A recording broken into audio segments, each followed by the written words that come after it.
So this evening we're going to look at strategic wisdom for relationship and marriage. And I would like you to listen very keenly.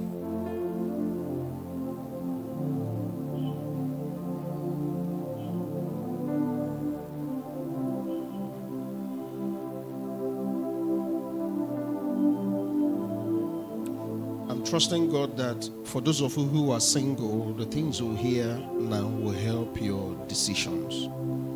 And those who are married, that the things you'll hear now will also guide your implementation.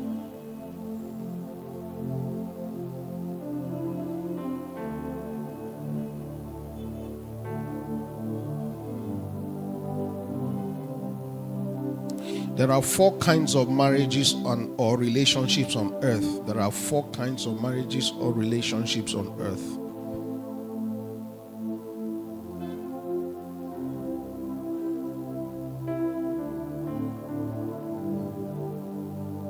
The first is marriages that are or relationships that are struggling.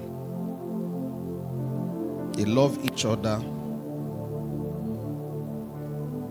but collaboration is not working. So they are struggling.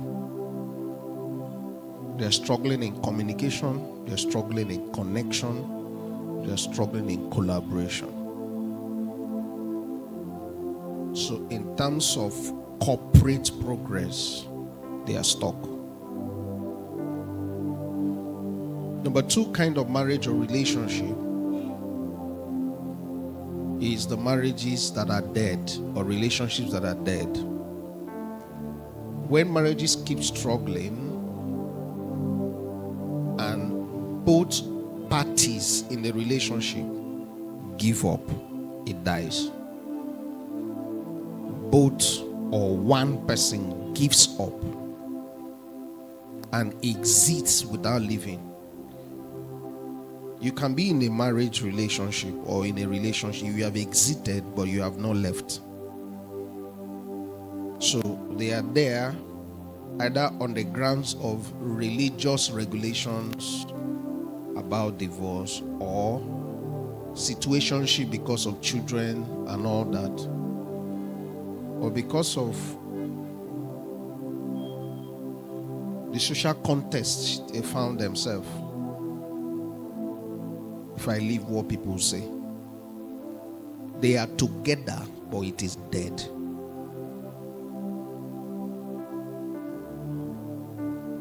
So there is no more warmth, there is no more love, there is no more teamwork, there is no more collaboration, there is no more progress. The third is the marriages that have failed. This is a state where they can no more coexist within the same space. The first 3 I mentioned, they are struggling. It is dead, but they see somehow share the same space. But when it fails, they can't share the same space. So one person walks out or both walks out. This is the state where some people now make it formal, either through the church walls or through the institutions of the legal industry. That's what you call divorce. It has failed. But now there is a 4th category. It's the marriages that are thriving.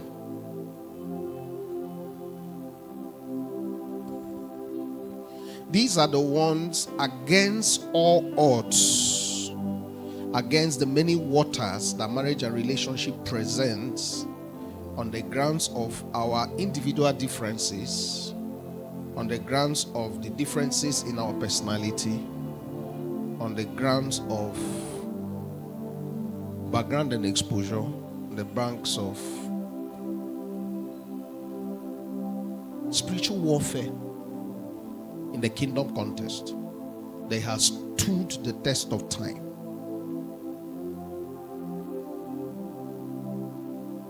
The marriage or relationship is thriving. Conflict came, but they stood. Stress came, either between two of them or one has stress, but the other helped.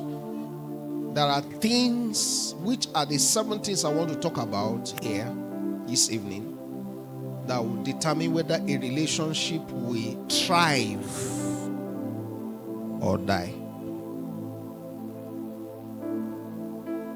So please write this down. Every relationship and marriage that is thriving survived.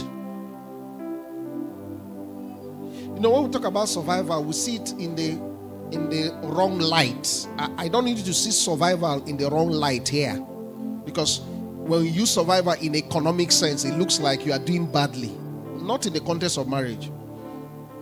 Any marriage you see 15, 20 years, the couples are together and still put a smile on their face.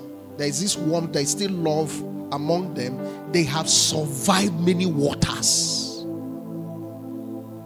So any marriage that is thriving survived. So I'm going to show you the 7 things they must survive in. Please, are you following what I'm saying? Now, these 7 things, to the singles, they are going to become what you are going to use as your selection matrix. So the singles, I will teach it to them as the 7 things that forms your selection matrix. Before you select, run through these 7 things. To those who are married, you see, these 7 things are going to be your survival matrix. If the marriage failed, it's because either of these 7 failed. If it died, it's because either of these 7 died. Please, are we together? If it is struggling, it's because either of these 7 is struggling. So for the single, you identify this thing before you select, and you stay on this thing for it to survive. Because the waters that will test your relationship and marriage is going to come from these 7 portals. I call them the gate of marriage stressors. Is someone listening to what I'm saying? Now, you may be single, not interested in relationship. Better get this wisdom and begin to fine-tune them in your context.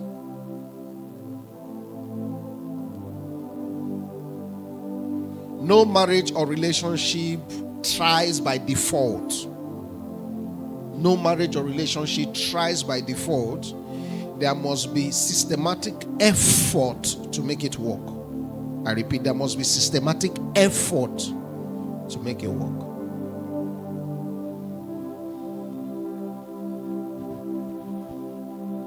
The reason why I'm saying what I'm saying is this: is in the journey of marriage and relationship, right? This is the thing I want to say.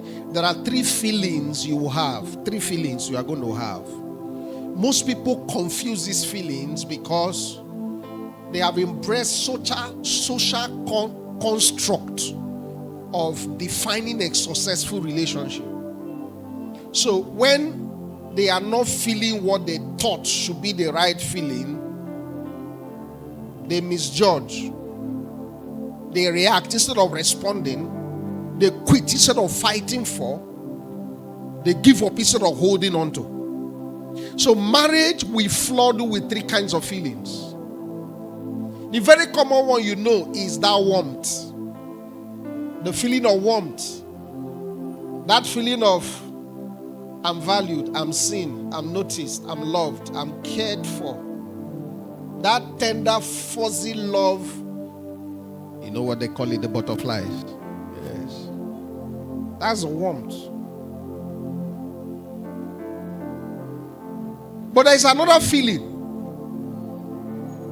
It's a feeling of welfare or worries. It's a feeling that can be overwhelming, knowing that you have things to cater for. You know there are bills to pay. There are things that must be sorted out if the warmth will keep flowing. You know that the rent has to be sorted. If not, there will be no roof. Then there will be no space for affection.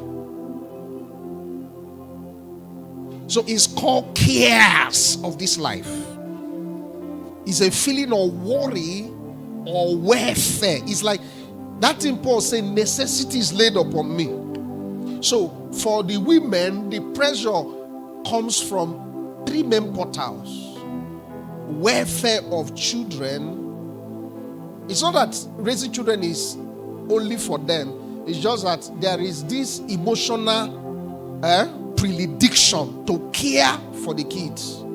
The man has it, but not as much as the woman. Please, are you getting what I'm saying? That's why when the Bible began to make comparison, it said, can a woman forsake his suckling child? It didn't compare man in that context, because a woman has more of that predilection. So that pulls is a tug on her feelings. The domestic state of the house. It's not that the man is not involved, he's involved, but there is the woman's predilection of involvement in another dimension. Then the care of the spouse. I've met women who are afraid that their husband will not live long. It's a worry. Is I hearing me? The third feeling marriage will give you is warfare. You are fighting, but you don't know what you are fighting. Sometimes you will know that there are demonic invasion, but you can't lay hands on where it's coming from. You just know it's a resentment towards your spouse. You don't know why. Things that happened before that doesn't matter starts mattering at that time. I was listening to a testimony of one of the pastors of Dunamis. He shared the stories online. He had an altercation with the wife. Didn't sort it out. But he came with that heaviness. He could not pray, shifted it. The next morning he did not pray, went to church. He said he grabbed microphone as he was preaching, the whole place started spinning. He had to run from the altar to run to immediately he got to the door of his office, he slumped and died. Marriage is warfare. Sometimes couples are fighting and they can't explain why they are fighting. The reason is this: something is seeking an occasion.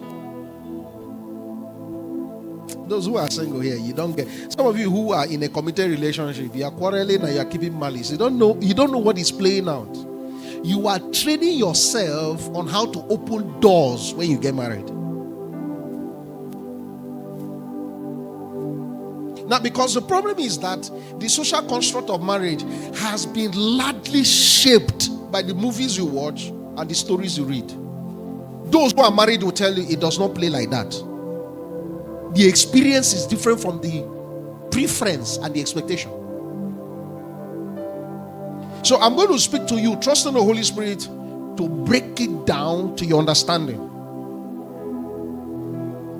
So it will not always be warmth. Sometimes it can be warfare. Sometimes it can be welfare. The things I need to do. A lady was telling me how she woke up in the middle of the night at around 2 a.m. and saw his father with his hands on the chin. 5 of the kids were in private universities. What will a man be awake by 2 a.m. doing? Thinking. Welfare. If you see in the morning, Daddy, good morning, how was your night? He didn't know what went through. Marriage will throw those feelings. So if you think it's only going to be warmth, then when warmth goes, it's no more walking. They deceived you. They deceived you. So now we are going to now answer the question. If I'm going to face this reality, there are days it will be warmth. It's as if I'm having the best of my moments. There are days it's going to look like welfare. Who sent me? Then there will be days it looks like warfare. My God, take me out of this thing.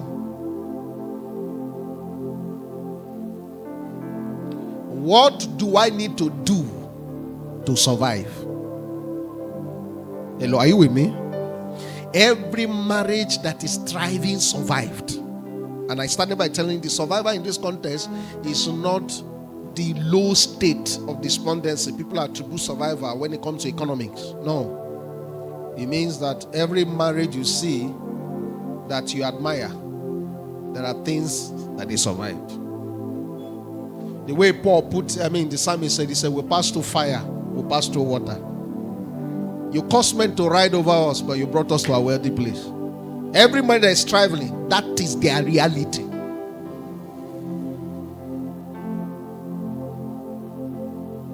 Some of the things I'm going to share with you, they are in scriptures, but you will not find them in books. There are basic concepts I've taught you in this house, but I'm trusting the Holy Ghost to present in such a way you will take them with a sense of responsibility.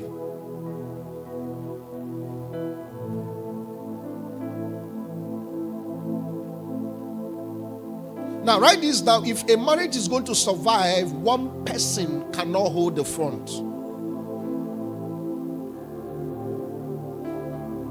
The marriage starts struggling, starts dying, and eventually fails when it is only one person making effort. So the way the Bible said it, two are better than one.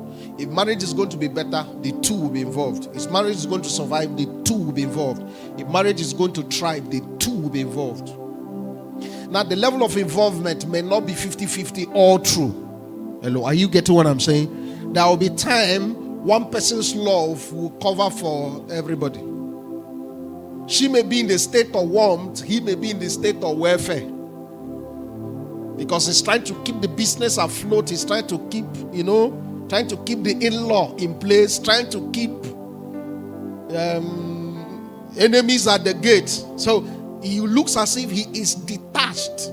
But if he stays detached, if he does not know how to prioritize survival over stress, he will hold on to stress and the marriage will die. One of the things that marriage will test in your life is your emotional intelligence and your resilience. So that is why in this discussion, I need to show you things that for singles, you have to check this. The reason why you need to check this, I call it your selection matrix, so that you know that since it takes two of us to do this, so that who I'm choosing will be willing to do it with me.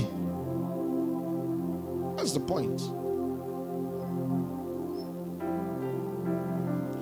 So God began to teach me when it comes to selection. I was discussing with someone. He said to me that one of the greatest struggle of singles is putting the distinction between what they want, who they want, and who they need.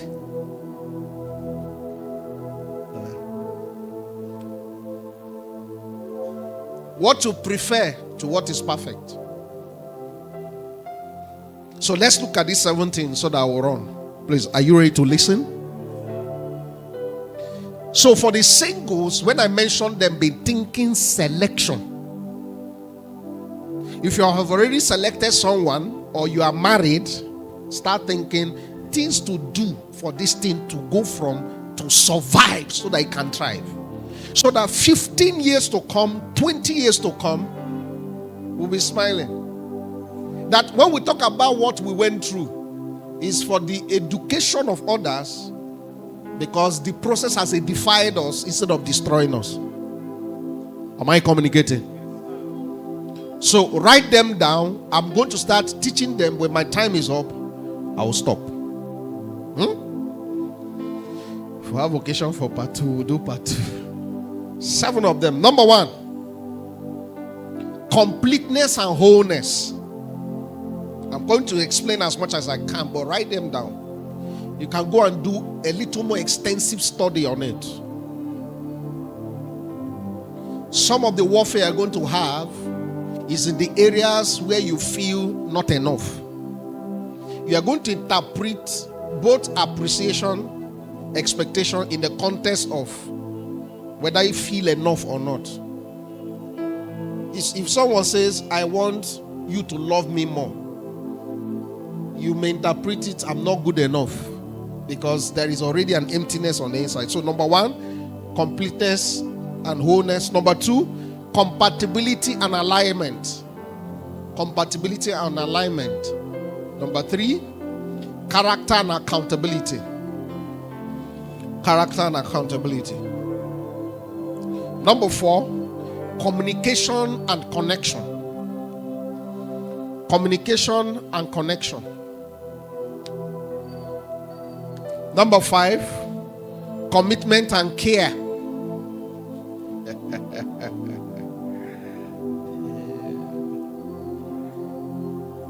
Number 6, conflict and stress management. Conflict and stress management.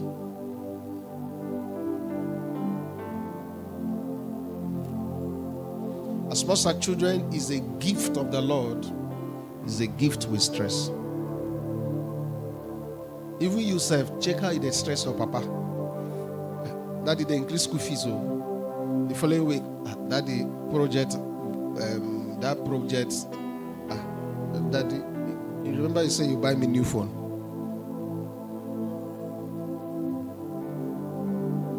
So that is why the first wake-up call for most graduates is when they have graduated and gotten a job newly, the freebies are no more coming. So someone now sang a song, adulthood na scam. It's not a scam, you just woke up. You just woke up.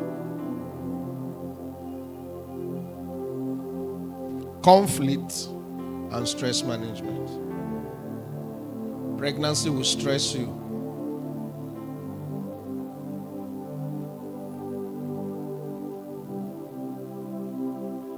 It will stress both emotionally, but more on the woman. It will stress both financially, more on the man. Please, are you with me? Number 7, communion and closeness. Communion and closeness.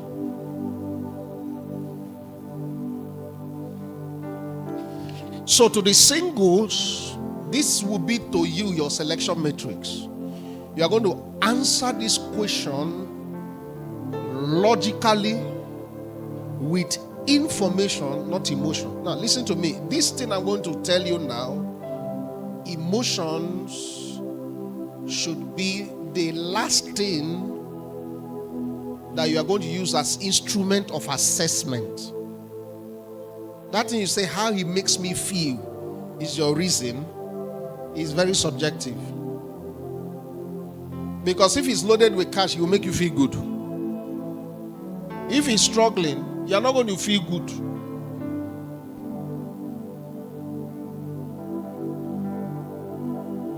If he doesn't feel good about himself, you're not going to feel good. If he feels good about himself, it's going to flow over to you. So don't use subjective contests as a metric system to judge an objective item in your destiny. Don't. That's the essence of this talk. So you have to have a meeting with yourself, a meeting with your mentors if need be.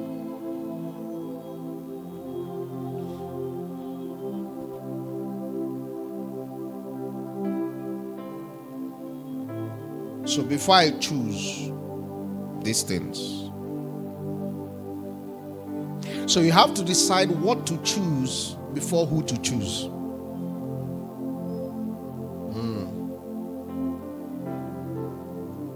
If patience is a character you need, it is what to choose. When you find it in who to choose, choose the person. If peace is what, that's why I said you need to distinguish what you want from what you need. Because if you choose what you want and it is not what you need, you will be married and you keep wanting what you need in who you chose. So if you interact intimately with married couples, a couple of them feel not happy. So what they call that they are not happy is that they don't feel fulfilled. According to statistics, over 60 to 70 of them have a feeling that they made the wrong choice. the foundation of it is that what I'm dealing with primarily this evening for the singles is that you have to come to the point of putting a distinction between what you want from what you need. Some of you saw your mother very strong, outgoing there. So you're indirectly looking for a copy of your mom in your spouse. Not knowing that that is not what you need. Because that woman that is forceful and driving will conflict with your leadership style because of your personality. So a woman that is forceful and all that will need prompt, quick decision. So you have to be thinking ahead. You have to be that kind of a person. But if you are a person that is procedural, you take your time to do things, you will have issues with the person. So it will now look as if this is a woman weapon fashioned against me. Because her pressure will be stress. Because you saw your mom become a man, even though she's a woman, filling the gap because your father was not there. You are eyeing that kind of energy. When your mom show you that energy, you fight it, you resent it. When she's not showing you that energy, you want that because you are seeing that aspect of her as value, but you don't know that that is that value. It came from aberration. She had to step in because your father was not active. Because she filled in the gap, the nakedness of the family was not seen. You saw that filling gap as value. You interpret it as a value you need, but you don't know that it's a value you want. So what you saw is what you're supposed to be, not what she's supposed to be. Because you cannot have a feminine man and a masculine, you cannot have a feminine woman and a masculine man at the same time. If you want her feminine, be masculine. If you want her masculine, then don't be. Are you getting what I'm saying? You can't have it both ways. So when you see a very strong woman, soldering, jumping, raising money, that is not the narrative. That was an adaptation. So what you want versus what you need. So let's look at the 7 things you need. You must define it as what you need. Then you start looking for it in the people. Hello, are you with me? Before you choose. The ones that are absent, if you're already in a communicating relationship, then you need to start communicating with the person on things to work. Are you with me? Please, are you with me?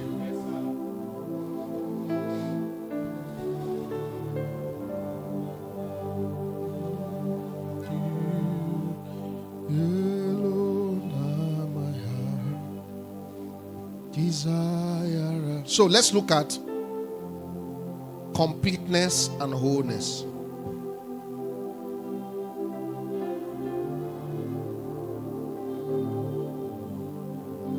So under completeness and wholeness, we'll look at self-awareness.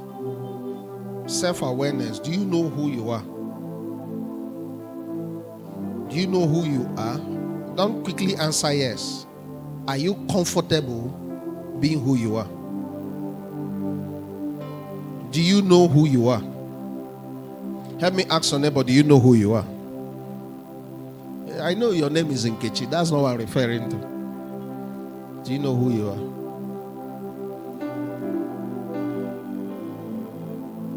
It's called self-awareness. Self-awareness talks about you know all the sides of you. You know there's sometimes that you do some things and it shocks you. I'm not talking about Holy Ghost helping you to do the impossible. I'm talking about you behaved in the flesh.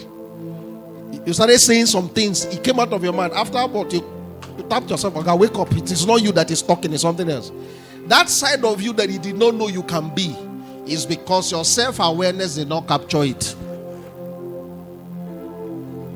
Some men don't know that they can cheat until they get married and temptation comes and they see themselves weak. It's because you didn't have self-awareness of your proclivities. So you did not put boundaries around it. Self-awareness. Do you know who you are? So that concept of the good, the bad, and the ugly, you have to know. The part of you that if this thing works in this marriage, there will be no marriage. Self-awareness will help you take that part to the cross. Is someone hearing what I'm saying? So when your spouse is trying to wake up that side, you just say, babe, let's leave this matter out. Because if you don't have that self-awareness, it will shock you the first time you slap your wife. The point is that you can't take back the slap. You can apologize, but you see that slap? Something will crack in that union. Forget. They tell you, I've forgiven you, but no, it's not the same. What has cracked is a sense of emotional and physical security. If you could slap me, then anybody in the street can slap me. No, you don't know that side of you. You don't know yourself. It's self-awareness. Self-awareness. Self-awareness. Unaddressed emotional baggages, unhealed traumas. Self-awareness will define your personal values, your goals, your spiritual alignment, your life preference. I love football, and you don't apologize for loving it. Self-awareness. Your hobbies, your social needs, your recreational habits. Self-awareness. Your personality types. The part of you know, the part of you don't know. The part of you don't know, others know. Self-awareness. Because the interesting thing is that in marriage, you don't only bring the good side, you bring the whole sides of you, all. So that is why usually I tell singles, you see someone holding my preaching and the presence of God is there. That is one side. Because the day you marry him, it's not that side that will join with you on the altar. That one may come to the altar, give him mind to give vote of thanks. He will give, what a lovely, charming man. When you get to the house in the night, the other four sides will say, we have come. That's when you know he's not patient with his food. That's when you find out that his eating is regimented. That if he doesn't eat by 6, he will not eat again. You are not used to that reality. You wake up by 2 in the night, you have 3, you are eating biscuits. 10, and your body is still leper. That's when all those other sides. That's why I tell people that marriage is an eye-opener, even though love is blind. Please, is someone getting what I'm saying? When you understand self-awareness, you will appreciate yourself. I am good, but I'm not perfect. So the person that is coming may be good, but is not perfect. You will have the practice of accommodation. Self-awareness. Number 2, under completeness and wholeness, clarity of purpose. Clarity of purpose. What are my goals? What are my ambitions? What am I going to be doing till I die? What do I want to be remembered for? Am I actively pursuing it now so that the person that is coming or who I'm choosing is already not in shock, not confused?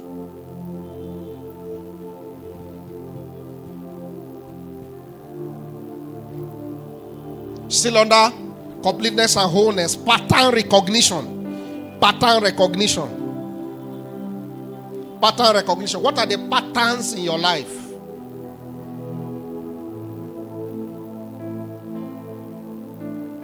Character patterns.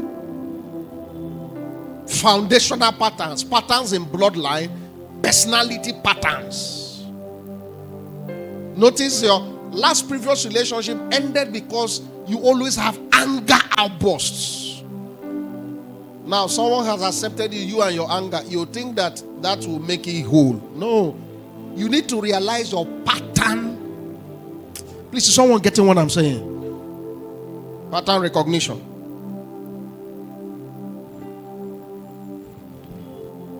Emotional health audit.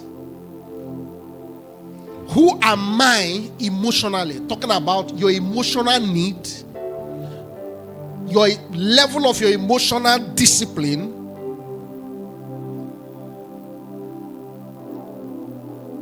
Let me give an example. Can you help me answer this question online, on-site? What is the level of emotional discipline a goat needs to exercise in the presence of yam? Huh? So, have you answered the question? What is that yam before which I don't have emotional discipline? Yes. So, it may be money, it may be women, it may be. Are you getting? Is someone understanding what I'm saying? You think that Potiphar's wife was not appealing to Joseph? That he ran? No. He would have, there are ways to make a woman not to sleep with you. If you hate her, there are words you will say. What is this thing? Dead orange. By the time you use words, she will cover herself in shame. What will come out of her is no more loss, it's spite. But he ran. He ran because leave goat and yam. We go chop him. What have you done emotional audit? They leave you church money. Someone give you, please, I have this 50,000, hold them. You know that if you hold it, by the time he comes, you'll be telling him how Monkey went to market, bought banana, and banana went to Banana Island. What is your... Please, is someone hearing what I'm saying? Your pastor may not know the really, your wife knows. Listen, you see, marriage is the revealer. See, there are two things that has the ability to reveal all things. God and marriage. It will reveal all things. Emotional audit. Have you evaluated yourself?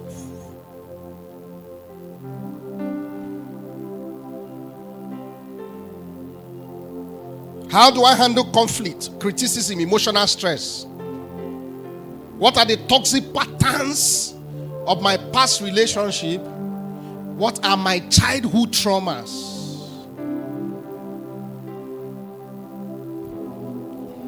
If you identify it, help your spouse identify it.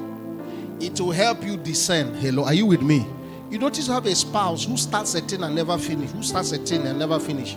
If she does not or he does not have insight by pattern recognition, they will always be telling you project to do, or you do this but she will never do it. And because it's now a pattern that she does not recognize, she will blame you for it failing. And that is a stressor in marriage. Pattern recognition. That when you know that this is a pattern in this person's life, you will help the person to start and finish, starting from something, until you help the person break the pattern so that the marriage will thrive in the context of what we are discussing. Am I making sense?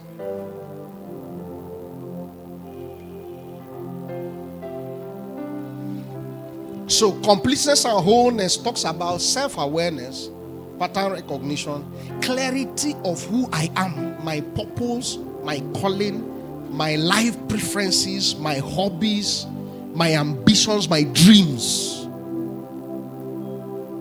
And when you are going to do life with someone, you don't hide anyone. You don't hide anyone. Because you may hide it and they will assume it's not there. When they get married, you can't pretend for long. Because of time, let's move to the next one. Compatibility and alignment. Compatibility and alignment.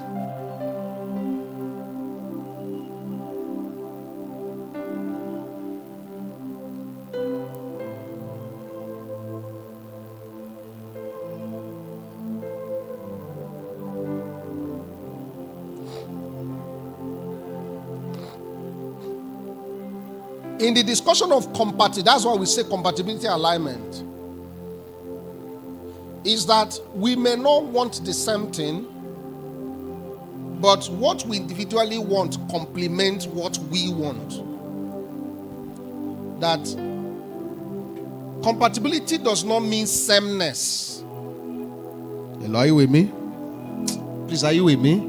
Even certain situations, sameness can be boring because in the magnetic field, the same, what do? Do they attract?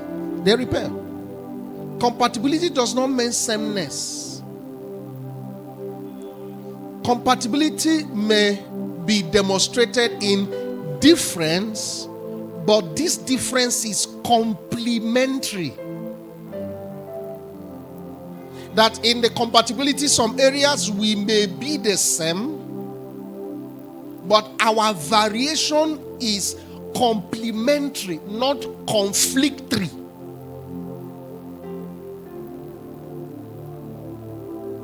Hello, are you with me?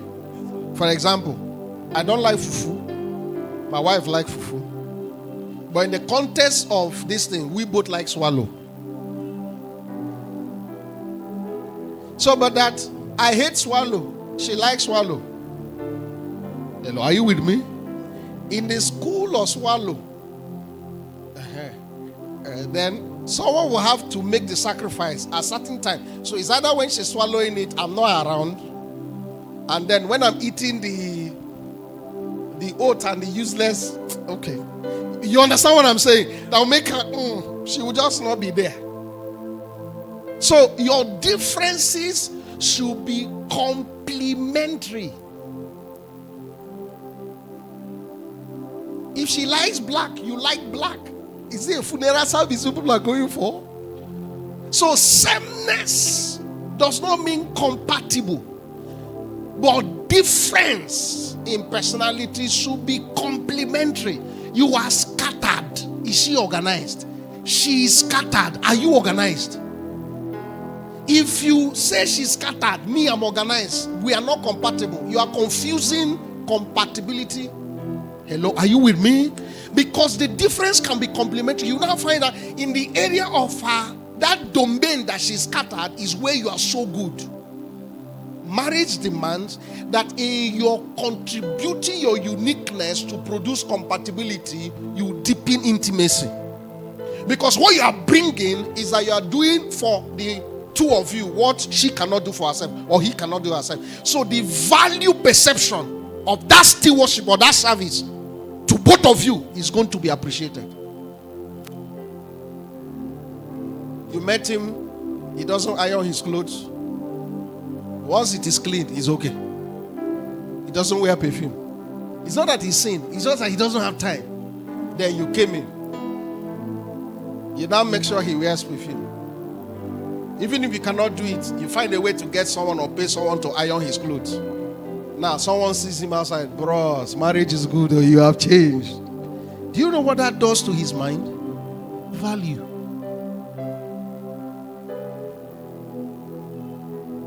Now, this is now the problem among couples. When a man does not, or the woman does not have self-awareness the first time, the first one I talked about, then the woman is bringing his value. He will call it control. Every time, perfume, and I'm ACC. What is wrong with you? But the problem is that you are not smiling to yourself, but yes, okay, you people are looking at, are you getting what I'm saying? Because he does not have self-awareness, he will not appreciate what the woman is bringing because he don't have self-awareness. But if he has self-awareness, I know I'm busy, I don't have time. Those things, I beg, let me do big things, leave dressing. She will not come and fix dressing. He doesn't even mind color, anything that fits, anything that looks like okay, he's wearing it. But the woman now comes saying, no, this style is out of fashion. Buy this style. This one, I'll help you. Okay, anytime you're going to market, I'll go with you to help you pick your clothes. Then guy is now helping him pick clothes. Give the tailor designs. The guy is now dressing. His colleagues are saying, wow, your dressing has changed. This woman is. If he has self-awareness, he will go back and say, babe, thank you for helping me with this. So there are 4 areas of compatibility. Actually 7, but I'm going to talk about 4 just briefly. Please, hello, are you with me? Number 1, temperament compatibility. Temperament compatibility. That is why if you're going to make marital choices on the basis of temperament compatibility alone, life will shock you. As much as Tim Laera wrote a book about it, I celebrate that insight, but that is not the only contest. Did you hear what I say?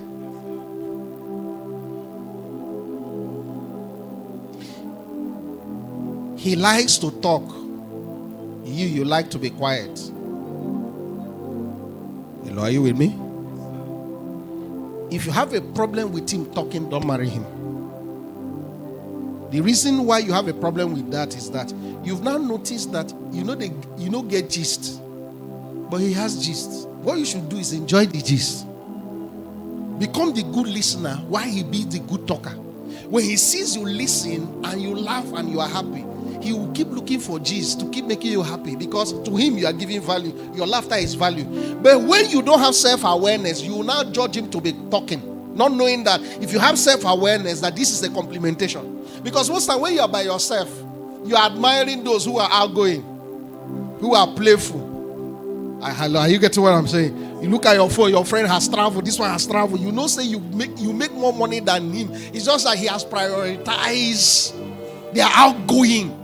You are saving your money. The guy, they blow the thing.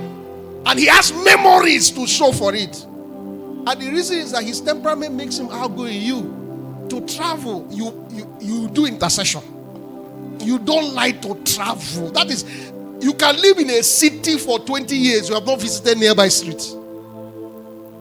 Then you now marry someone that always tells you, can we go to next? Can we know next one? Say, now this guy, every time you're pulling me up and down. You don't have self-awareness. If you have self-awareness, you see that as an opportunity to experience life. You will now know that life is a moment. So what you're now helping do is that open up to that and help him manage his finances. If not, you people travel the world and have no world to live in. Is what I'm saying making sense? You came with frugality. He came with extravagancy.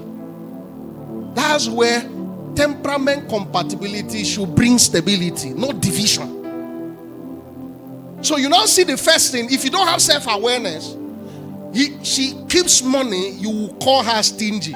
He wastes money, you will call him selfish or wasteful. Because of what? Lack of self-awareness.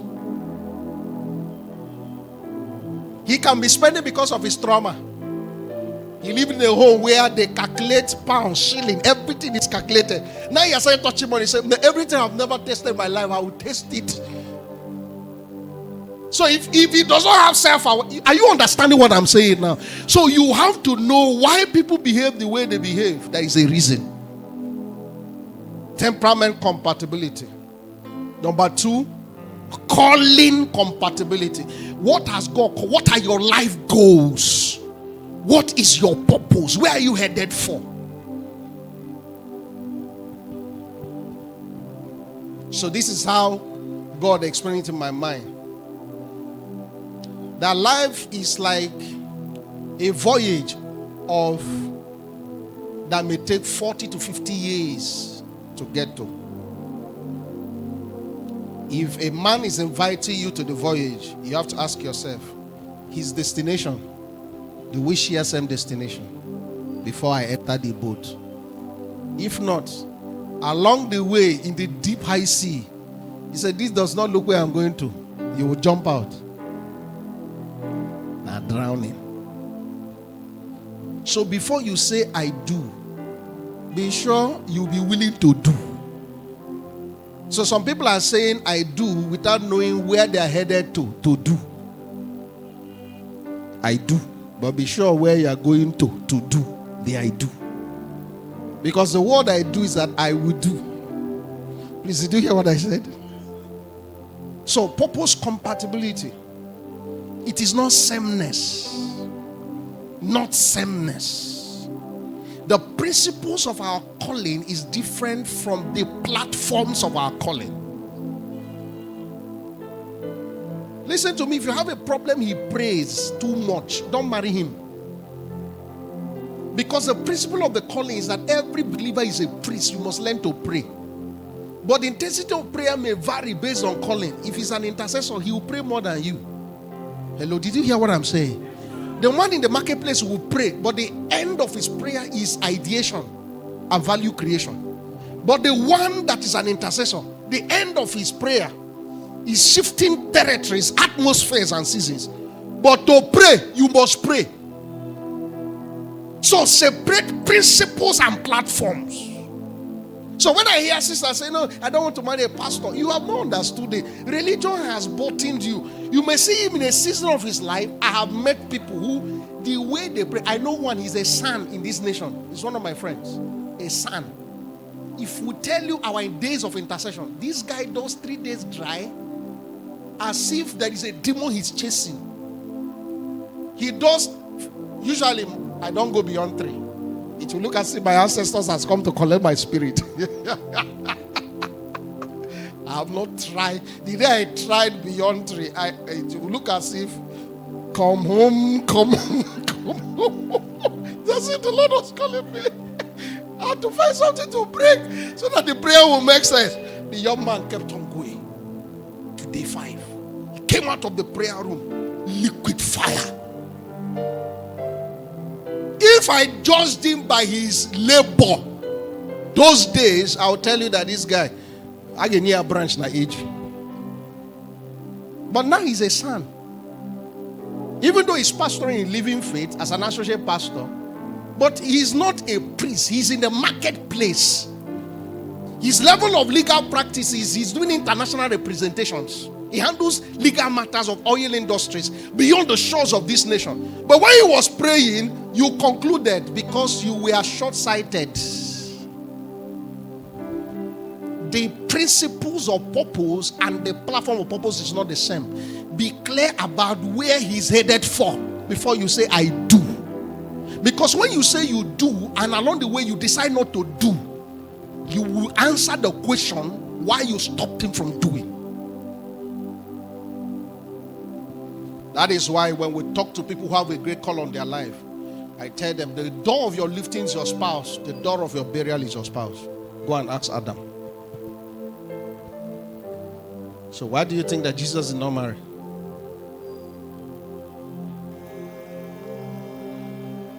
He wanted to make sure that that door, if I survive the temptations in the bush, I may not survive the one with the woman. Think about it. Why did his core team were men? Someone said that Jesus was a chauvinist. No, Jesus, he had self-awareness. Someone said self-awareness. He knew that I can love a woman and tell God, shift this core. This core. By the time she will cry, oh, you leave me and the children here. So no. Her witness will be strong than Jesus in his lifetime, he was begging God to stop it. Imagine when a woman lent her voice, it would have been suspended.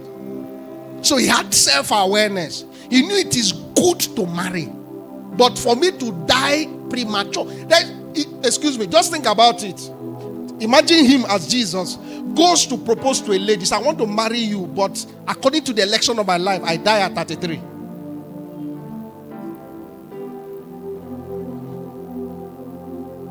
You think she will say yes?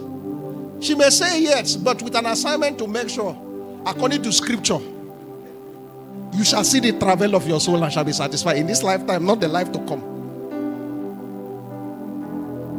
So, to stop the warfare, he said, please, I will not marry. So, the question is this now. You have to understand the man's calling. That's why I tell people, don't profess your calling, practice your calling. Let her see it.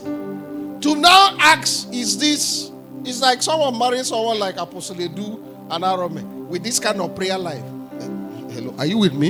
And you are now wondering, okay, you pray too much. You saw him praying before you went. Why are you complaining? Get out from that place if you are not ready to pray like that. So accept someone's calling. So as a young man, you are asking a girl's hand in marriage and you are not started pursuing your purpose. You are mocking yourself. Because what she's seeing and what you are saying is what she believes. If she have not started seeing what you are doing, she will regulate the expression of what you said you would do. So if God sent you to teenagers, start doing teenagers meeting. Start doing teenagers conference. If God sent you to young, start doing it. You have a call to say, start it. Let her meet you sweat, meet you fast, meet you give for it. And and now settle it in his heart that this one is a kingdom fiancé. That is matter I finished. That was 2 months ago. The guy gave a seed. The fiancé, it was a matter. Serious matter. I called the young man. If I'm your father, if you have ear, hear. Sit down and have discussion with her on this matter. That you can give your all to Jesus with no qualms. If she's not okay, release her. Because if you are going to touch kingdom economy, he will make sure you are dead to self. Yes. If your giving threatens her, because the contention was almost looking like he can give this, but not to me. And her problem was very legit. I fully understand. So I now started weighing, okay, what do you actually give her? I said, oh, guy, you know do well. Raise this thing small now. Because it's almost like what she's now sent to protect in your life here, she has already started attacking without knowing. Someone getting what I'm saying? Compatibility. Purpose compatibility. Next one is value compatibility.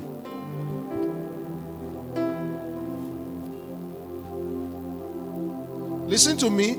The area that compatibility demands sameness is in values. Is in values. Hello, are you hearing what I'm saying?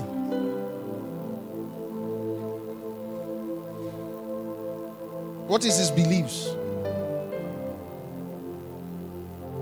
What are the things, what ideologies does he subscribe to? That's what we are talking about. So when we come to marriage school, we have items that couples will answer differently without knowing. Then we'll bring it and assess. We will now know from the beginning, this was not supposed to be so. Then you go back and have conversations around it. Then we'll give you another form of it. If there is no similarity, we'll call you people for inner caucus. Because you see that thing is a disaster. A man has given money to a mission work. The wife came and collected for the church until the church called the man and said, please go and sort your home out. Then you can come and give. Yes. Someone can say, but this is a demon. She does not have insight. She does not have awareness. But you cannot deny you don't share the same value. Now, the power of value definition in your life is that you have to set your values before the influence of relationship comes to influence it. What do you stand for? If you stand for sexual purity, stand it because relationship and marriage will test it. Did you hear what I said? Because your values will inform your boundaries. Compatibility. Compatibility in values. What is your money sense? The fourth area of compatibility is in the area of career. What are career aspirations? Are you guys interested in career aspirations that will make you that in the pursuit of it, there is no level of collaboration at all? It almost destroyed the ministry of Kenneth Hagin. Did you hear what I said? The Lord called him to do, he even started pastoring. God called him out of it to do what looks like an evangelistic movement that bettered the faith movement. People come, get teachings, they do 2-week conferences and healings. Guess what? In the midst of that, the wife began to get vision to go to Africa for mission. Think about it. Someone will say support the vision. He will support death. Because do you know the implication? He leaves the husband. He's doing missions. One day, one Anyamere can come in. Man of God has fallen. She in the vision. Hello, are you getting what I'm saying? Children, no watch. They will hate God for calling the mother and the father not to be available. You are not getting what I'm saying. Maybe he heard it. He told the wife, please, the Lord did not tell you that. You know that he cannot say it the way I said it. If not, it doesn't mean you are here. He had to explain the implications of what you heard. She was the one that told herself, it may not be now. And that now never came. Now, because of how stable their home was, their son stepped into ministry without being asked to join. They took that step. I'm saying this to say, professional decisions is important. If your husband is a businessman, what you want to do in career decisions will be complementary. It's either you are taking a subsidiary to grow, or you are going to be there to help with management. Please, are you hearing what I'm saying? Not that he's doing something. Then you are doing something else. You don't know the business. You don't have an idea. And then when the man dies, you don't even know where the assets. You don't know who is owing him. So all the money is gone. You don't have idea. You don't even know who is owing him or who he's owing. So someone can just wake up. Your husband is owing me 2 million. Where's the record? You will now be running up and down, trying to clear debt you are not aware of when it came about. Be part of what they are doing. So think about collaboration at the long run. Which segment of the vision? Now, listen. Every couple here, especially those who are engaged or married, you have to sit down. Now you are together. This is the vision that God has given me. This is where it's headed for. This is your own, where it's headed for. Where is the meeting point of what we all are called to do? Decide the collaboration point. Did you hear what I said? He's called into singing. You are called into traveling. I don't understand it. But he's called into singing. You are called into writing. Beautiful. But the point is that you have to come to the point to know that eventually that your writing may involve writing songs.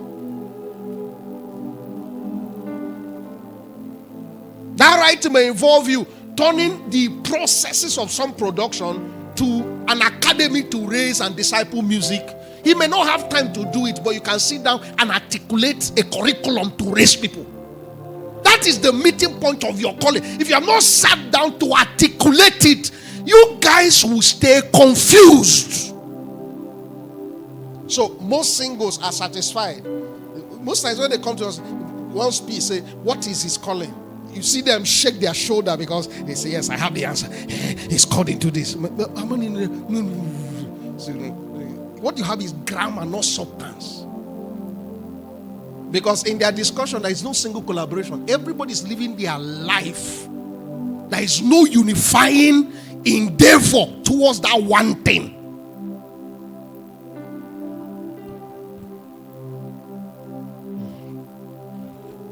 I will stop at number 3. Character and accountability.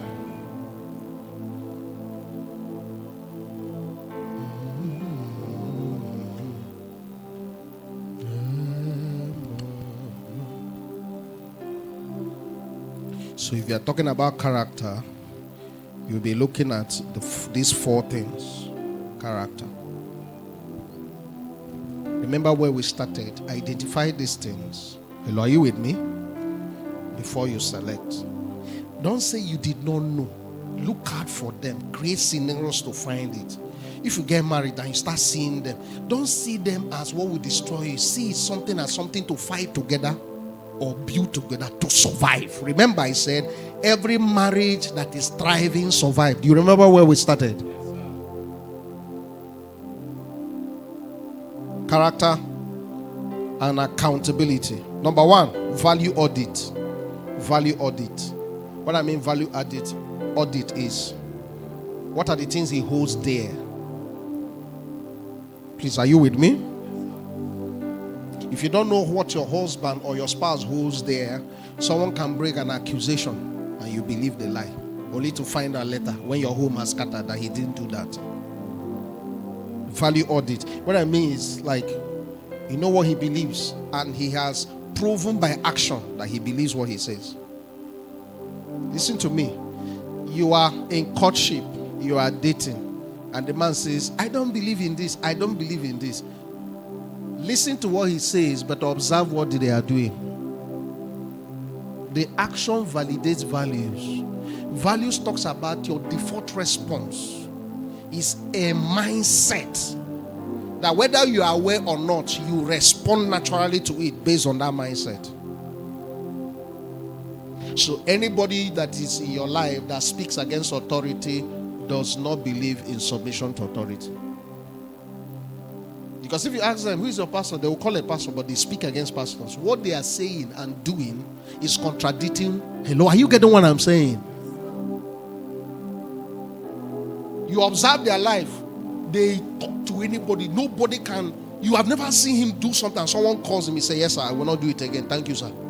And he tells you, Matthew Shimolo is my spiritual father. This one is my mentor. That thing is talk. He does not have anybody that can say, oh God, sit down, and he sits down. So when he tells you, no, that one is not a problem. Oh God, madam, it's a problem. Oh God, it's a problem. Value is how they behave. Whether anybody is watching or not, do an audit. What are the critical areas? Now, listen to me. I wrote it in my note, but I don't have time to do it. That before you start using these metrics to judge or to select, you have to make a list of your non-negotiables. Hello, are you getting me? Your deal breakers and your ideal. Every man has his ideal woman in their head. And that ideal guy or that ideal babe is formed in your teenage years. Some of them are, if you had a good background, it stems from your background. Some ladies say, I want to marry a man as good as my father. So unconsciously, impressions, any man coming to his space, there is that assessment. To what degree does he look like my father? If the home was chaos, he would now look for something else to look up to. Some people it was magazines, porn. Some people, different things shape the perception of women or men. So, the point is this. Anytime you say, I want a man that is 6 feet tall, the question you should ask yourself, who told you? Where did you learn it from? So that is why the idealness concept is a social construct. Maybe there is one tall guy in your street who was so nice to every children. You say, when I marry, you'll be as tall as Chinedu. So, good men are coming, but they are not as tall as Chinedu. You are saying, no. You don't have self-awareness. So, time will now pass you by only to look back. Hi! When Okafor came, he was so nice. It's just that he was just short. You are now checking Okafor. Okafor, how are you? Sitting there, long time. Waiting they happen. I they miss you. Miss me. I'm married though. You are now missing.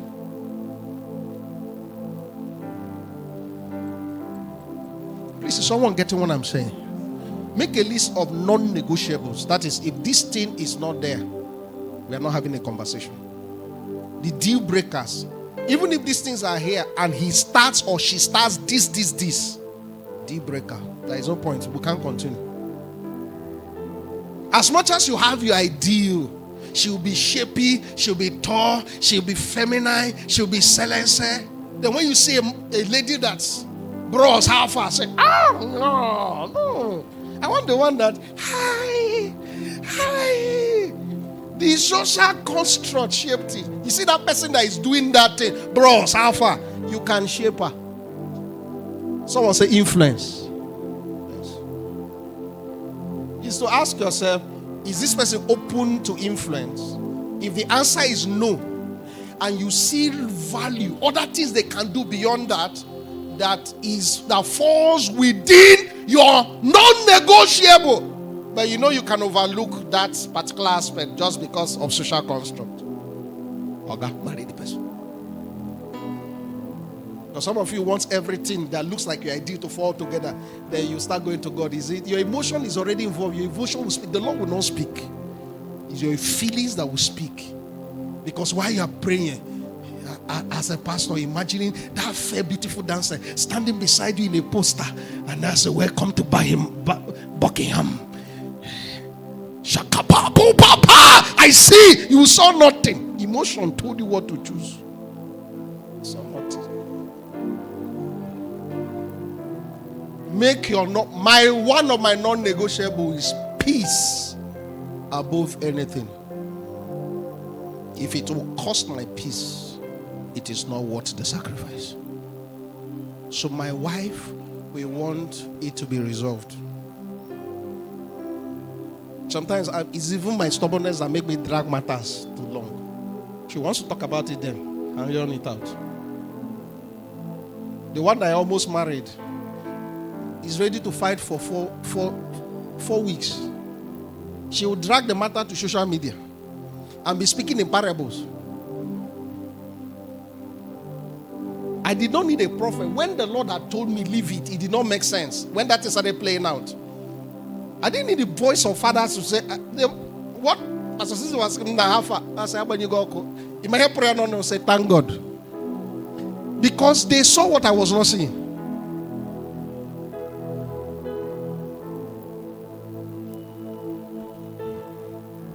Because when you do this, I told you, it will help you to do character and accountability. So let's quickly run through it so that I can close. Have you learned so much today? Value audit. Character will help you evaluate it. Boundaries checklist. What is this person's physical boundary, emotional boundary, social boundary, verbal boundary? Now I'm adding digital boundary. You are dating him, he's asking you to send his nudes. That tells you a lot. You may say, oh, no, you know, now since we say we will not do physically, we can try other things. They try. Because if you can ask it from you, it means he has the audacity, he has been doing it before now. So think about it. You pick his phone and see someone else's nude when you are married. If it's okay for you after that, then it's okay for you to do it. So what are the boundaries? Boundary checklist tells you his character. People's character are not known in comfort, it's in pressure. Create systems that will look like a denial and see how they respond. Hello, are you getting what I'm saying? Yes. You're not getting what I'm saying. Number 3, under character, accountability structure. Accountability structure. Accountability structure.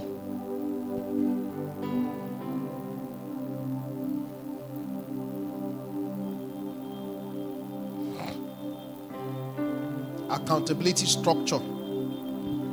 Does he admit mistakes and demonstrate actionable growth? Or is he never at fault, always finding excuses, and most portraying all his exes or her exes as bad person? She's the only one that is heaven bound. I dated her for 4 years.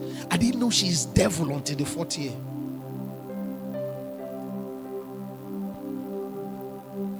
It takes a devil to know one. He that has an ear, let him hear. Character and proclivity, struggles and proclivity.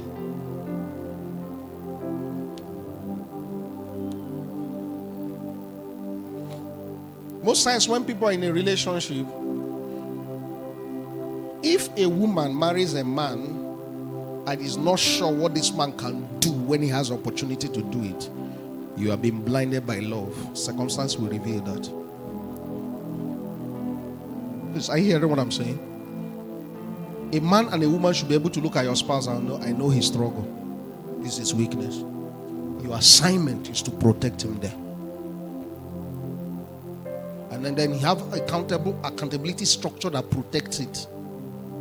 Friends or spiritual fatherhood, that when the struggle is much and you discern it, and he doesn't want to talk to you, you can talk to them to help him in a coded fashion. Are you getting what I'm saying? You are not getting. There is a way we whisper that conversation. They will just call you out of the blues. How are you? Well, when are you coming to Asaba? I would like to see you.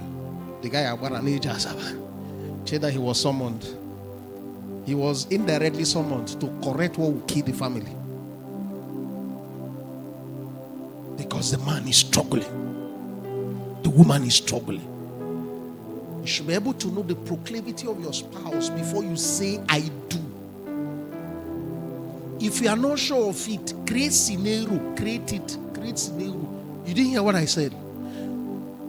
That's why most times when couples come, I ask them, they're intending, what do they do you don't like? He said, nothing. Why? He has been so good.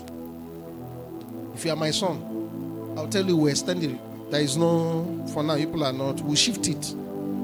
Because you see that thing and see, you have not seen anything. Because that person that is quiet around you, to find out what they can do, see how they treat people who are of no significant value or influence in their space. So this is how you know. Go to an eatery, see how they treat the workers. Flow him to an office, maybe to submit a proposal. See how they talk to the gate man. He's a big boy. The gate man is of no consequence. But you see him, good morning, sir. How are you?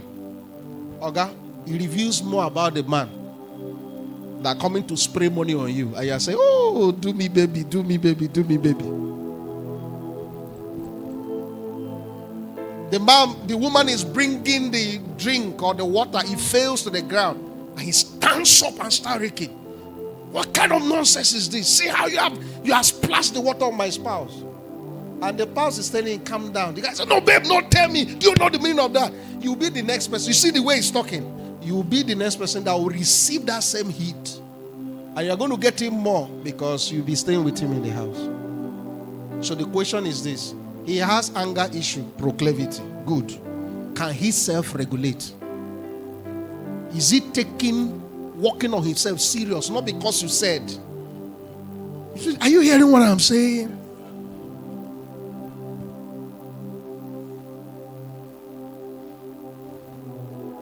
So you have to have them so that as you are choosing, you know that there will be no surprises in the marriage. Then when you are in the marriage and you see them, you know that his weakness is no more his weakness. It is our weakness. Did you hear what I said? Yes. That is why any man and any woman who is not given to accountability, I beg you in the name of Jesus Christ, if you love your heart and love, don't marry them. Because you know what they will do? They will deny you. They will gaslight you. They will talk to you to the point that you feel you are the one that has a problem. They will take no sense of responsibility. They will cause quarrel in the neighborhood and come home and you're telling them, babe, this thing did not warrant this level of anger. He says, it's because you are not always here. If you are man enough, no. That's gaslighting. And then you now start responding. You now start quarreling. Your house now start heating up. No. Any person that you present their issue and they are not wise enough to say, okay, I am wrong here, but this is why I did it. I've seen where I'm wrong, but this was my reason. And you now talk, okay, I understand your reason, but this is the implication of what you did. Communication. Listen to me. If you cannot communicate through an issue, and it's now a pattern in a relationship, it will remain a pattern in marriage. Did you hear me? Anytime conflict is resolved, intimacy is deepened.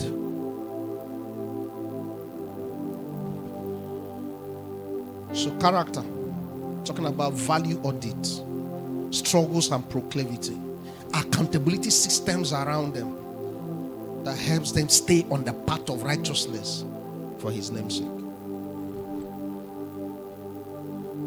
Hello, are we together? Communication and connection. Let me close with that. So I know I've done half. Communication and connection.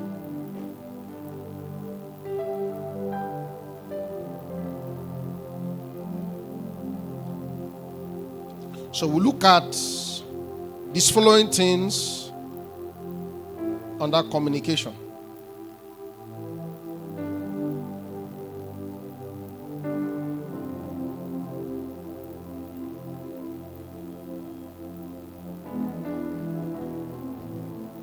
What is their communication style? How do they communicate? Are they domineering? Are they passive? That is, they avoid anything that will result to conflict. Are they accommodating? Domineering means they must have the last say. That is, if two of you are probably arguing over something, if they didn't win the argument, there was no argument. So one day I told my wife, you can make this bedroom a law court, but you lose a friend. Because what will happen is that once I raise it, you start arguing, I will leave you. I'll tell you, okay, is that what you want? Okay. But you want to hear something else, you will not hear it. So we look at perspectives. You know the situation, we agree to disagree. It's okay, fine. You believe what you believe, I believe what I believe, let it be. Us is more important than... Have you won an argument, but you know that you have lost a friend? Yes, so that's it. No, he must be like... What was saying, kitten? What will you eat? Nothing. Come and bathe. I don't feel like. Come now, leave me alone. Is it this small thing you're having a problem? Now me, I'm angry too. What you did that instead of manage the situation, you now poured fuel. Now the person is now wondering, oh, you offended me? And you are angry for offending me? And you are turning it over to me. House will become quiet for 4 days. You see that quietness? Ancestral spirits are coming on visitation. They start looking for. Maybe that business deal be waiting for 50 million. Something will just touch it. Boom! Contract don't go.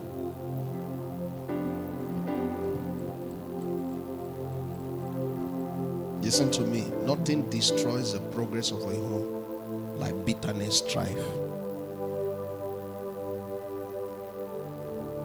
You see home, the progress of a home. Maybe a business breakthrough, a fruit of... That's why usually women that are expectant, fruit of the womb. Hello, are you with me? One of the things we teach them is stay away from quarrel from your husband.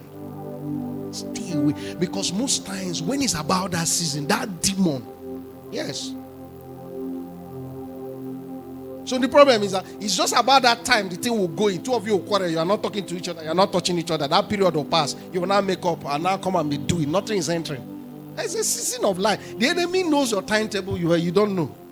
So let him be making you angry, or let you be making... Two of you just be... It is well. It is well. But we'll win this war. What is this communication style? I don't have time to explain it. Come to the marriage school or relationship academy. We'll look at it. Number 2.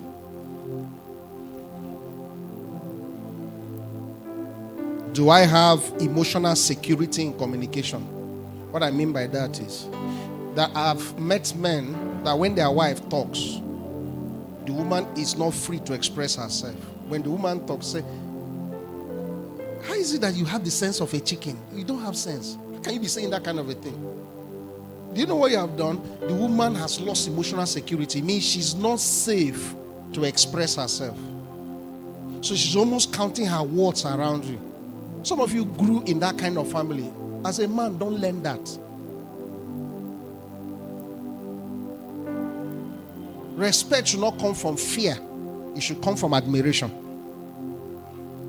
So the woman is afraid to talk. So once she's around, mother, what do you say? Anything my husband say, anything my husband, don't you have brain? You are supposed to be a higher reflection of what your husband says. That is, when your husband speak, and then your husband say, babe, if you have anything to say, and she now opens her mouth, it's like she takes what the husband says and now paints it with beautiful colors on canvas. That people say, Kai, this your wife is smart. What are you doing? So allow her to be herself. Because you will not tap into the wisdom of your wife until you allow her to talk. You will now start teaching her how to think, how to talk, so that she can become better. Because the truth is that sometimes in our decision making we think A to B, She will look at A, B, C, D, E, F, G, H, I, J. Give us the area view and implication of the decision before we take it. Hello, are you with me? Emotional security. So, do they make your ideation look like foolishness? Emotional security. Communication. Ownership of mistakes. Do they give genuine apology and make effort to change behaviors?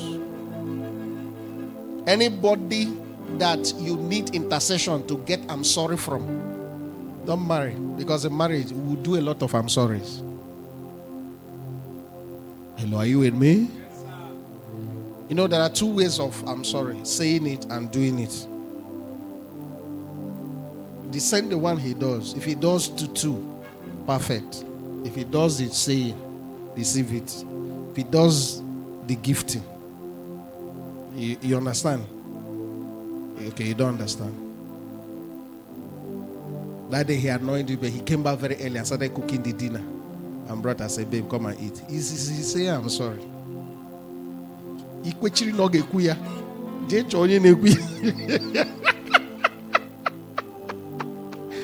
Are you getting what I'm saying? But can I tell you something? It is both financially and economically cheap to say it. Say it and mean it. Because if you want to show it, you can do one, they say it's not enough. You go and do another, they say it's not enough. You keep doing it. So once it becomes a system, okay. Are you getting what I'm saying? Yeah, I'm talking to smart people. Please, are you with me? All right. Let me give you this number 5. It's key. I'll mention the domains. Write it down. Communication and care. Please, this is so important. Nobody, no gender in relationship and marriage has the monopoly of care and attention. If they love you, they should make out time to show it. If there's every continuous explanation why they are not available. Hello, are you with me? Review your decision. Because one of the greatest pain in marriages is, write it down, emotional neglect. Emotional neglect. If you are not physically present, be emotionally available. Thank God for the digital space.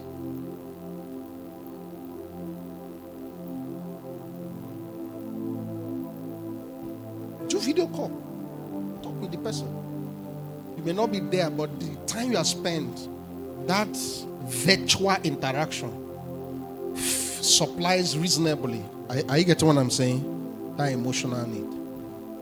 So you cannot be aware and also not be available. It is not right.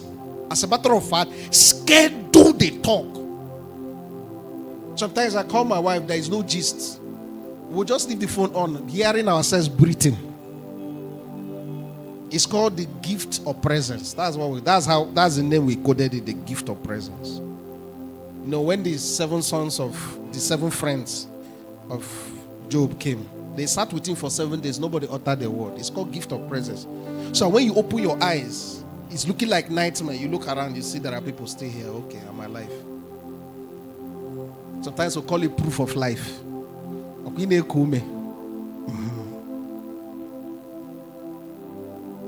Physically present, emotionally available is a ticket to emotional vulnerability. Anybody that gives you attention will command your affection. I repeat what I said. Anybody that gives you attention will command your affection. And it is worse for women. The greatest need of a woman is affection. The greatest need of a man is acceptance.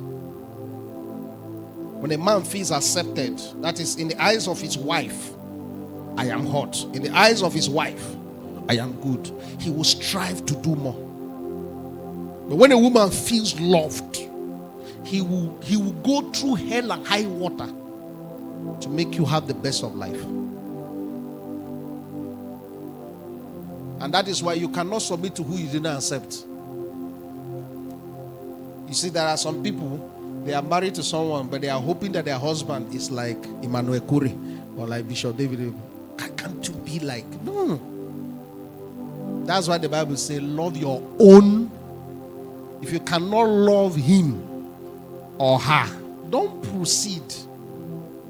2 days to the wedding, you are still comparing. Go and do with your comparison. Leave the person alone. It is sin against the covenant that you have made a vow to marry someone, to hold and to, the vow now. Then you are holding someone and you are now saying, you that I'm holding, you should be like this person. So, the things you should do or you should assess under commitment and care. Write it down. Number 1, care. Number 2, commitment to care. Number 2, commitment to connection. Number 3, commitment to community. And number 4, commitment to their calling.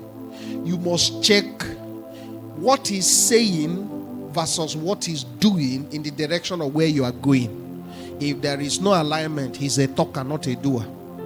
It means in your marriage, you have big dreams with no fruit. Commitment to care. Nobody has monopoly of affection. He is the one calling. He's the one sending money. He's the one buying gifts. Then, in his own time, happy birthday, sweetheart. They joke.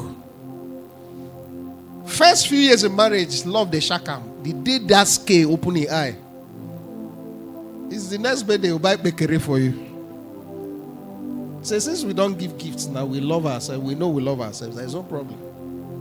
He may not do it to get back to you, but he has gotten tired. So fancy to surprise each other. So what is each other's love language? Express it. Did you hear what I said?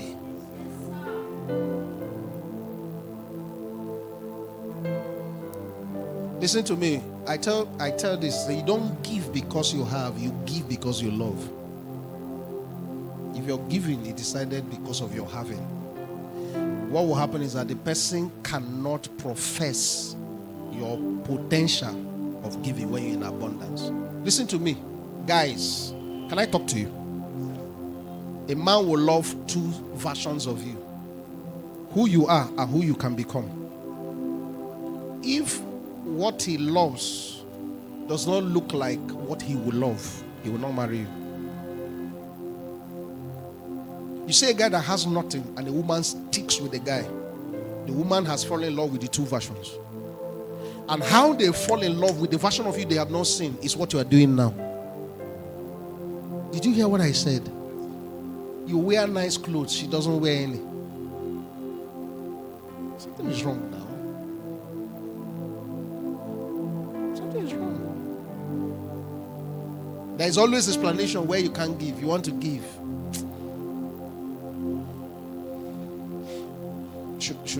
Time has passed. Should I talk? Marriages are going through terrible things. Some men are terrible when it comes to money. Can woman give 5,000 to cook soup? No, don't worry. She will come and collect her Christian mother hand and add it as meat. Then she will hustle. She may not be looking at you. She's looking at the kids. Try. Then you now come down and sit. And so it's only one meat you put for me there. The shoes.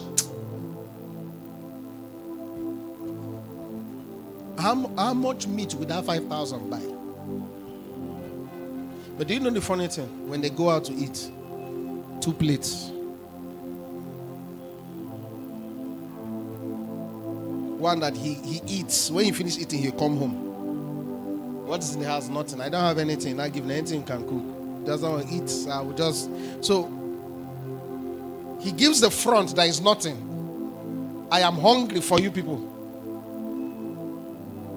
Until one day his child bumped into the ring. He was not eating one expensive digestive biscuit. It didn't matter. Some of you brothers are saying, no, don't worry. If you give them money, they think it's about money. Give them the money. If you are convinced she's the one, give her the what? Sisters, people are quiet. Now give her the money. especially she's your wife, give her the money. Give her the money. Sometimes give it to her, let her waste it. Then you now tell her, calm down, don't waste again. What you are doing is that you have taught her, if I have more, you will test more. So what you should do now, teach her how to manage it. You don't understand.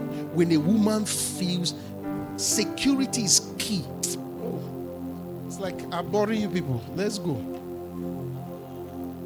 Hello. You have learned something today? Don't marry someone who is a low ranger. No community. No community. Triangular life. Church. School. Work. Don't. Who are your friends? I don't have any friends. All my friends are bad. Says who? Chapter what verses what? You will realize in life you don't do marriage alone. You can do your singlehood alone. Marriage, you can't do alone. Let's say your husband travel. Your water break. Contraction, they happen. You're not a social person. Nobody hear your cry. They don't know whether you're a witch or human being. Build a social network that if someone is not around, 2-3 calls, you just pick your phone, please. Someone hear your voice, boom, they have arrived. Not just immediate family. Are you hearing what I'm saying? Anybody that has problem with social network is not a healthy sign. It's not a healthy emotional sign. No matter your biblical, even if you are John the Baptist eating locusts and honey, you will come out from there and you'll start a ministry that will need disciples. So, understand the difference between isolation and association. Isolation should not be perpetual. Start learning how to connect, build strategic relationship. Now, hear me, sisters. That man that comes and start cutting you off from all your friends, the psychological word for them is narcissists. Because what will happen is that when they are separated from all your friends, then they will become your oppressor. So that when you cry, nobody will come to your rescue. Every of your friend is bad. Are you that bad? They came in. That's why your pastor became evil. Even your mother became evil. Your father is not a good person. All your siblings, something is wrong with them. And you know, I'm here for you. I can die for you. Akoko. That is the textbook definition of a narcissist. Community. Ability to commit to people is a proof they will commit to your life. If they cannot do it for people who don't matter, you think they will do it for you? See them labor for people. It's an indication he will do much more for you. He comes late to meeting, he leaves. He's not part of anything. Today he's in Dominion City, another day he's in Winning Faith, another day he comes to SOD and he's coming to you. We see things as pastor. We see things. There are people when they come and they start becoming commitment. I know. Woman they find. Soon the G's go get to me. When they don't succeed, they disappear. Any man you cannot prove his loyalty to a system for a while, he lacks consistency. It's easy to make excuses. Don't worry, you will be the experimentation. Because the same way he has not been loyal to anything, he will struggle to be loyal to you. Because familiarity is the easiest thing that breaks loyalty. It's easy every day. Wakes up every day. You yawn, you snore. He knows the rhythm of your snoring. He will slap you in his sleep. Madam, which rhythm is this one? So let me sleep now. What is this? Next thing I hear is I can't be sleeping in the same room with you. Next thing he say, no, I've been sleeping in the parlor. It's too hot. I'm going to hotel. Next thing you go to hotel, he's with a man. He's with a woman. Baby, leave that thing. Loyalty. See, study people's track record. It tells a lot about them. Everywhere they are, they offend them. Everywhere they have started, they offend them. Everywhere they go, they offend them. Everywhere they go, they offend them. Even Jesus, they offended them. They offend them, they leave. But the walk they are walking, they have offended them, they have not left. They will offend them, they cry. They will write apology letter and still continue the work. The essence of community is not just for protection and provision, but also to sharpen your character. Did you hear what I'm saying? So, care. What is the other one? Connection. Who are his covenant friends? Who are the people? That is to say, who are the people in he or her life that if something is wrong, I can go and talk to, and they can talk to them. If she does not have, listen to me. During the dating phase, single guy, and that should be the first thing you should find. You find that there is nobody that talks to her. As much as love, people meet in very funny ways. Hello, are you with me?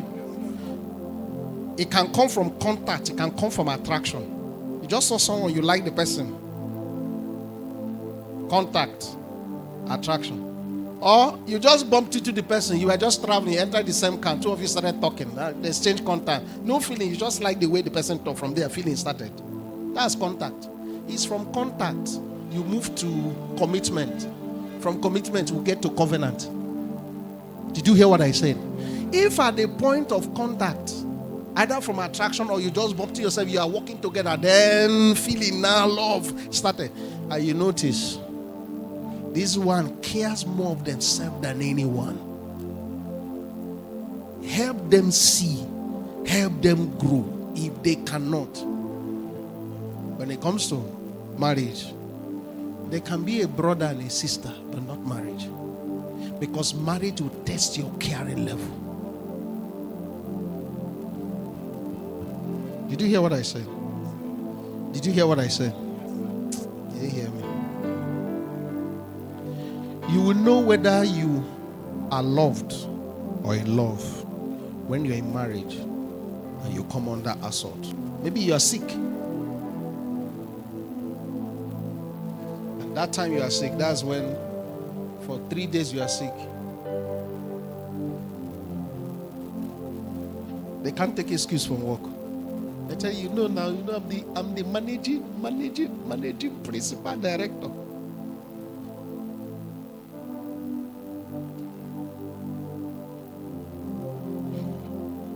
Please listen to me.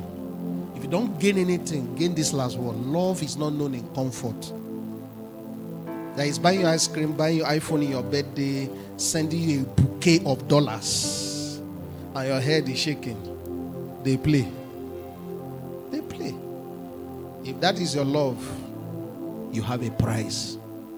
The love that carries marriage is priceless, and it is only revealed in conflict. Did you hear what I said? You are down and out. That's when the person bolts. You're always available for Gen 2K. Yeah, my data has finished. You sob. Now, you don't get data. You don't get cash. You don't even get job. Then, the number you have called is not reachable at the moment. When the law helps you back, may that number not be reachable. That's what I mean. You may say, no one in love cover a multitude of iniquity. You'll be the experiment. If your sacrifice in love is conditional, then it was not love. It was transaction. Did you hear what I said? If they do it once and get themselves, fine. But if it's now a pattern, first time, second time, third time. Hey, please, I need 5K for an interview. No, I don't have. Only maybe you helped her connect the email and then there's a debit alert from the email. You now saw the balance. 575,055 kobo. 5,500. First time you can say, no, there's no problem. Maybe this money for something. Second time, third time, fourth time, fifth time. But when she is or he is in need, you go out of you even as much as even borrow to help. And the person cannot break their back for you. You are not in love. You are in transaction. Because the love for marriage is sacrificial. if they are not willing to sacrifice for you as much as you sacrifice for them, you are already being scammed.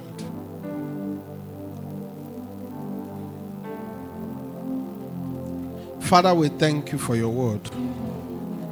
Thank you for you have shown us so many things, and time is not enough to x-ray them, but Holy Ghost, go beyond what we have heard. Give us wisdom. Break it down to practical things to apply. None of us will miss it. We will not have failed relationships and marriages. We will not have dead ones. We will not have struggling ones. But Lord, we will thrive. The marriages in School of Destiny will thrive. In the precious name of Jesus Christ. Thank you because you have answered. In Jesus' name we are praying. Were you blessed?